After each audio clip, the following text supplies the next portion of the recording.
नमस्कार, हमारा उत्तर प्रदेश देख रहे हैं आप और मैं हूं आपके साथ गौरव राजेंद्र। बुलेटिन की शुरुआत करते हैं। पीएम मोदी ने आंध्र प्रदेश के विशाखापत्तनम में विभिन्न विकास कार्यों का शिलान्यास और उद्घाटन किया और इस मौके पर पीएम मोदी ने संबोधित करते हुए कहा कि आंध्र प्रदेश में 2047 तक करीब $2.5 ट्रिलियन की अर्थव्यवस्था बनाने का लक्ष्य रखा है। इस दृष्टिकोण को साकार करने के लिए चंद्रबाबू गारू की सरकार ने स्वर्ण आंध्र 2047 पहल शुरू की है। पीएम मोदी ने कहा कि केंद्र की एनडीए सरकार है, हर लक्ष्य को हासिल करने के लिए आंध्र प्रदेश के साथ कंधे से कंधा मिलाकर चल रहे हैं। इसीलिए केंद्र सरकार लाखों करोड़ रुपए की योजनाओं में आंध्र को विशेष प्राथमिकता दे रही है।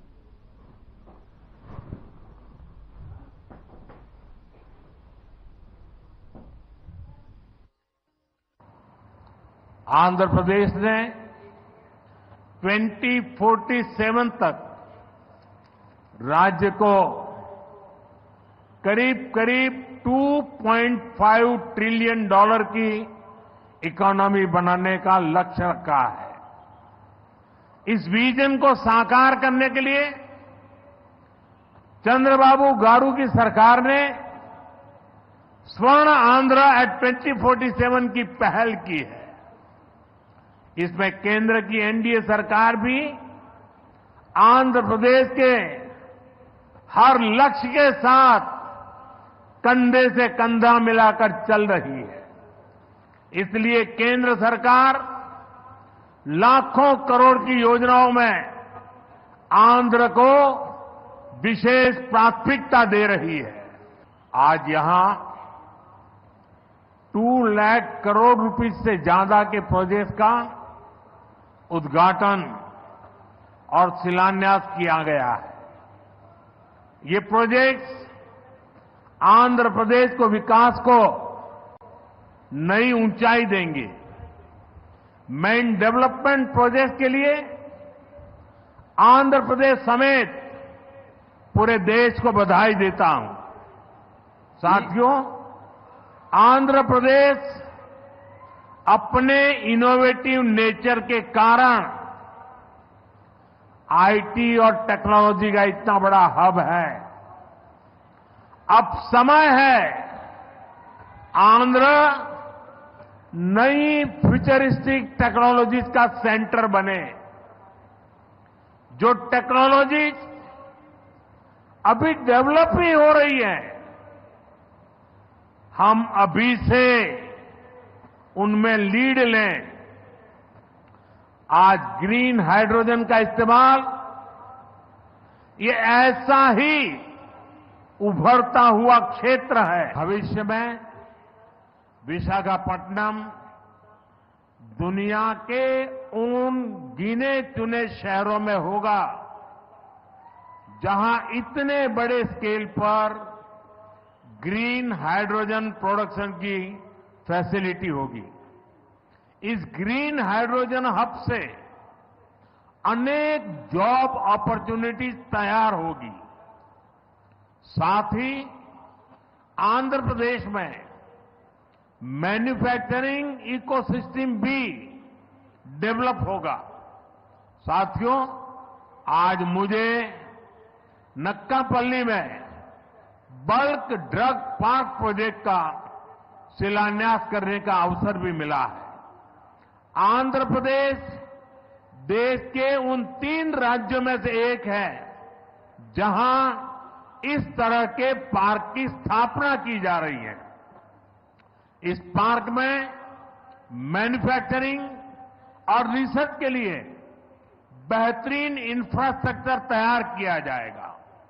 इससे इन्वेस्टर्स का उत्साह बढ़ेगा और यहां की फार्मा कंपनियों को फायदा होगा। हमारी सरकार अर्बनाइजेशन को एक अपॉर्चुनिटी के रूप में देखती है और हम आंध्र को न्यू एज अर्बनाइजेशन का एक उदाहरण बनाना चाहते हैं।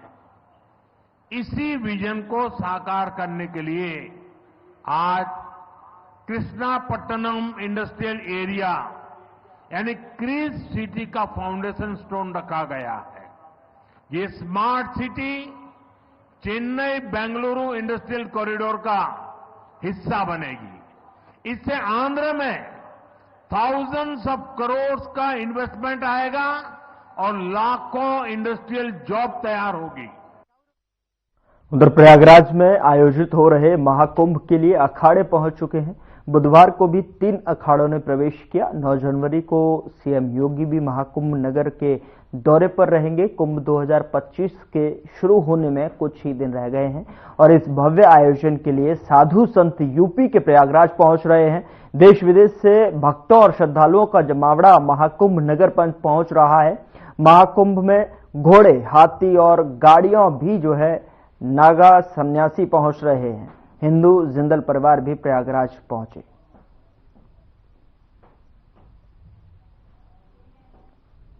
उधर प्रदेश के कृषि मंत्री सूर्य प्रताप शाही ने बुधवार को नई दिल्ली में केंद्रीय कपड़ा मंत्री गिरिराज सिंह को उत्तर प्रदेश सरकार की तरफ से महाकुंभ 2025 में आने का निमंत्रण दिया।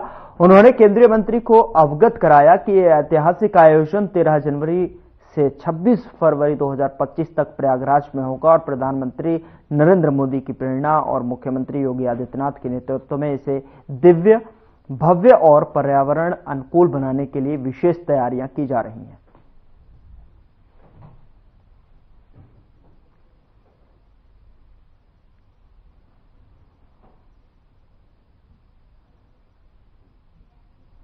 उधर खबर कानपुर से है, जहां कॉमनवेल्थ पार्लियामेंट्री एसोसिएशन जोन 1 में महिला विधायक सम्मेलन का आयोजन किया गया। सम्मेलन के उद्घाटन सत्र को उत्तर प्रदेश विधानसभा के अध्यक्ष ने संबोधित किया और साथ ही पूर्व केंद्रीय मंत्री श्रीमती स्मृति ईरानी ने भी सभा को संबोधित किया।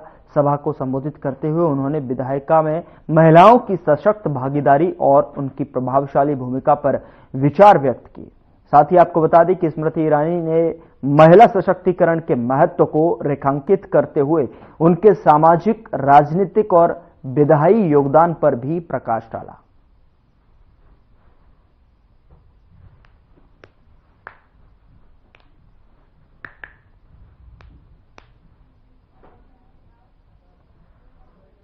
उत्तर प्रदेश सरकार ने राज्य में लंबित स्टाम्प वादों के त्वरित निस्तारण और राजस्व वसूली में तेजी लाने के उद्देश्य से स्टाम्प कमी समाधान योजना को फिर से लागू करने का निर्णय लिया है और ये योजना 31 मार्च 2025 तक प्रभावी रहेगी। इसके तहत पक्षकार केवल 100 रुपए के न्यूनतम अर्थदंड और नियमानुसार ब्याज अदा कर लंबित वादों का समाधान करवा सकते हैं।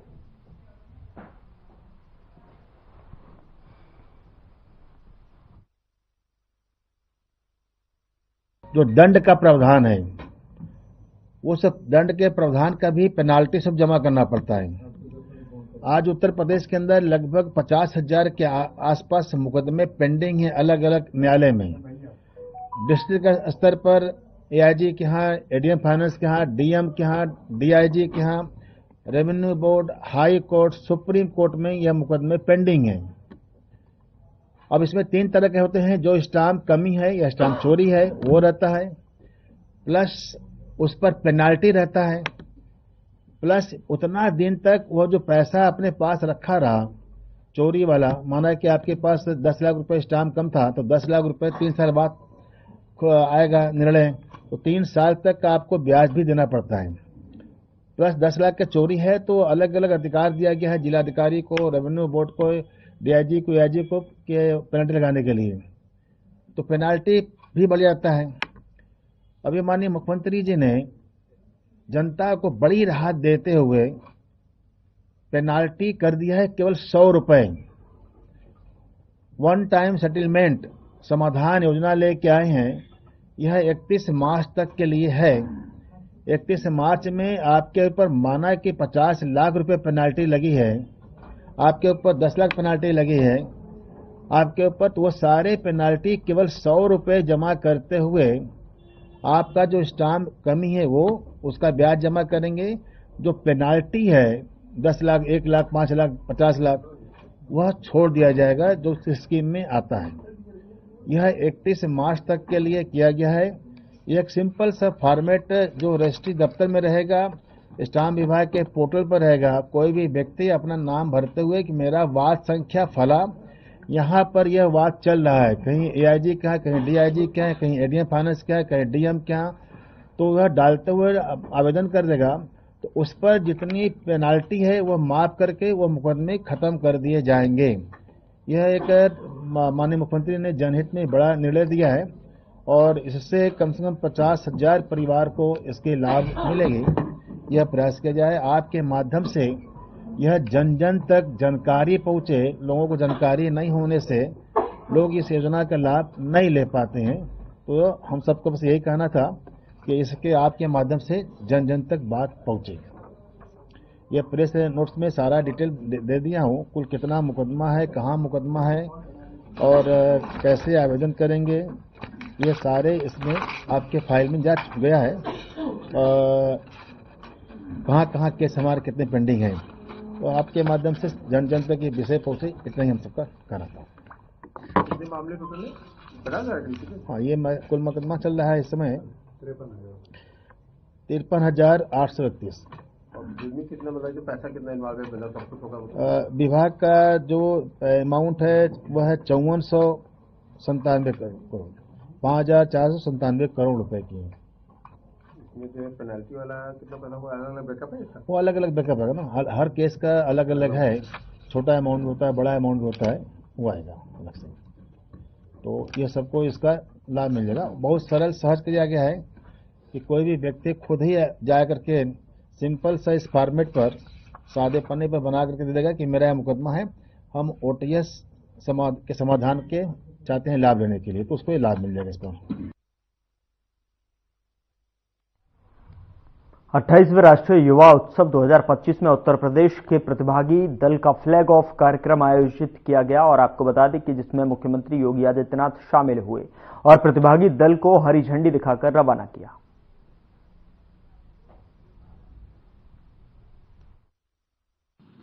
बारह जनवरी की तिथि देश भर के युवाओं के लिए एक युवा उत्सव के रूप में आता है, क्योंकि एक युवा ऊर्जा के धनी और वैश्विक पटल पर भारत को, भारत की आध्यात्मिक, सांस्कृतिक और युवा शक्ति को पहचान दिलाने वाले स्वामी विवेकानंद की यह पावन जयंती है। और इस अवसर पर आदरणीय प्रधानमंत्री जी की प्रेरणा से प्रतिवर्ष पिछले कई वर्षों से युवा उत्सव का एक कार्यक्रम दिल्ली में आदरणीय प्रधानमंत्री जी के मार्गदर्शन और नेतृत्व में आयोजित होता है, जिसमें अनेक प्रकार के कार्यक्रमों की एक लंबी श्रृंखला होती है। उन कार्यक्रमों में भागीदार बनकर के युवा उत्साहित भी होते हैं, बहुत कुछ जानने, सीखने और पूरे देश को भी जानने, सीखने का एक अवसर हमारे युवाओं को प्राप्त होता है। इस वर्ष आप सबके लिए इसलिए महत्वपूर्ण है कि प्रधानमंत्री जी का सानिध्य भी मिलेगा और साथ साथ प्रधानमंत्री जी के साथ हमारे युवाओं को एक इंटरैक्शन करने का भी एक अद्भुत क्षण आप सबको प्राप्त होगा। इस अवसर पर जब हम लोग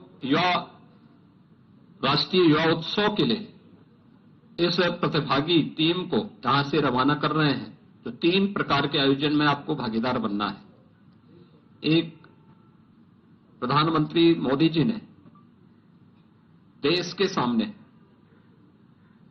आजादी के अमृत महोत्सव वर्ष में कुछ लक्ष्य रखे थे। उनमें था विकसित भारत। एक विकसित भारत के लिए युवाओं की ऊर्जा कैसे सहायक हो सकती है और युवा ऊर्जा का उसमें क्या योगदान हो सकता है, क्योंकि आज आप युवा हैं। जब ये देश आने वाले 22-23 वर्षों में अपनी शताब्दी वर्ष मना रहा होगा, उस समय आप भी अपने जीवन के युवा अवस्था को पार करके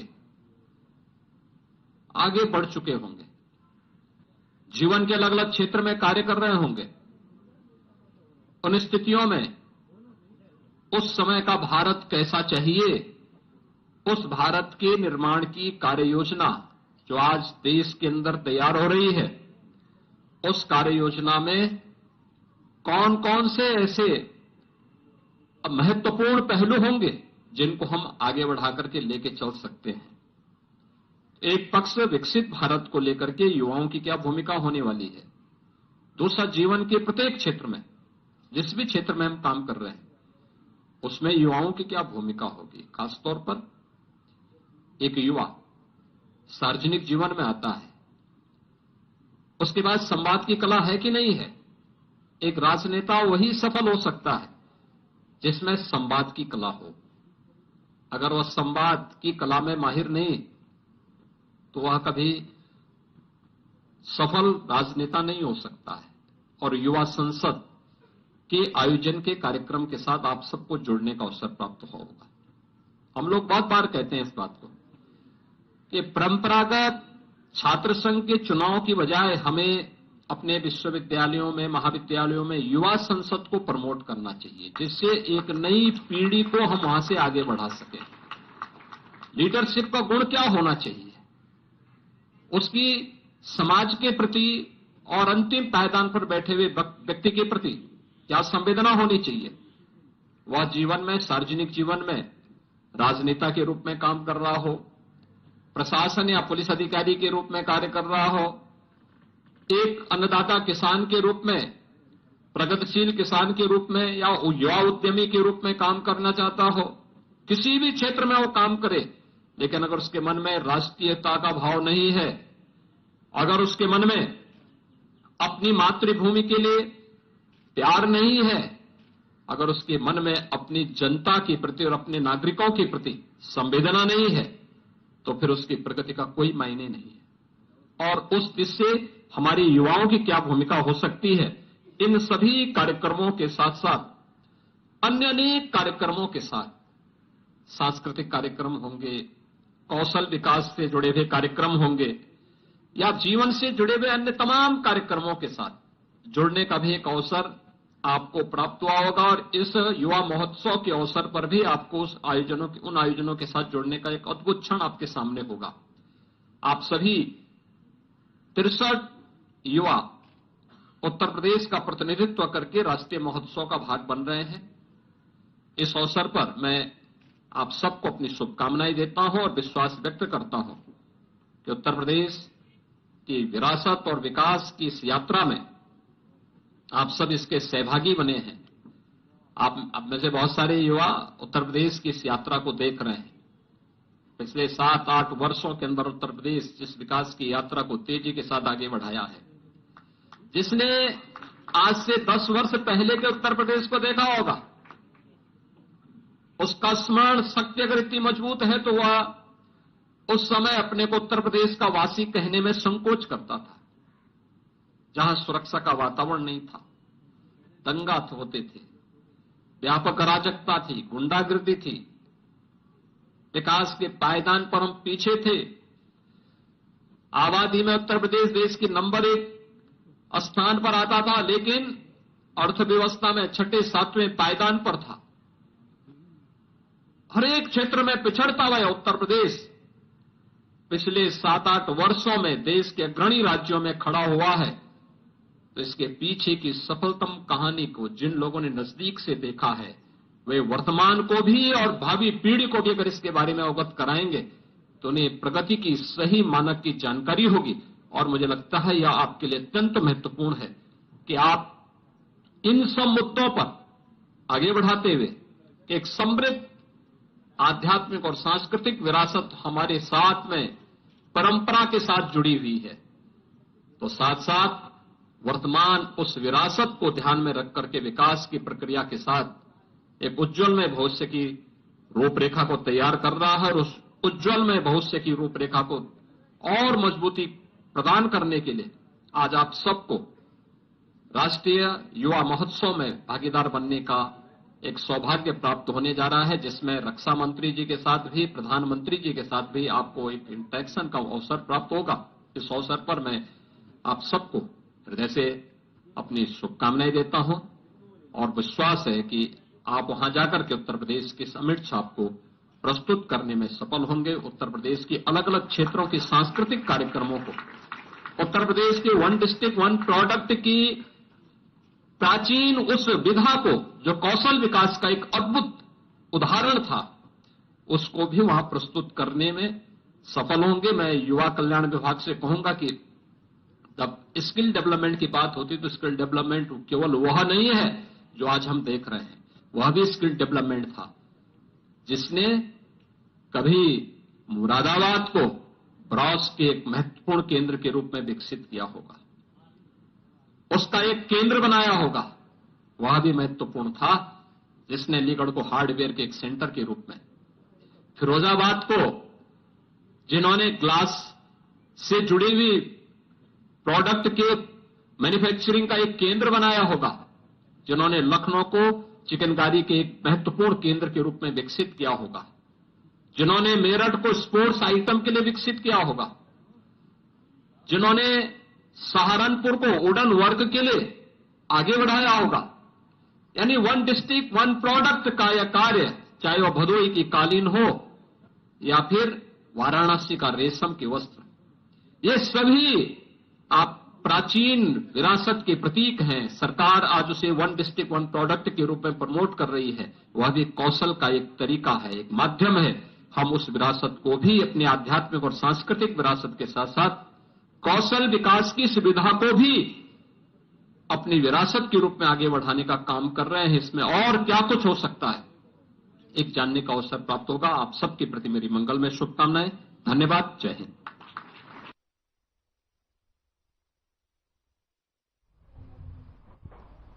उधर कानपुर में उत्तर प्रदेश एवं उत्तराखंड विधान मंडल की महिला सदस्यों के सम्मेलन कार्यक्रम का आयोजन किया गया, जिसमें मुख्यमंत्री योगी आदित्यनाथ शामिल हुए और कार्यक्रम को भी संबोधित किया।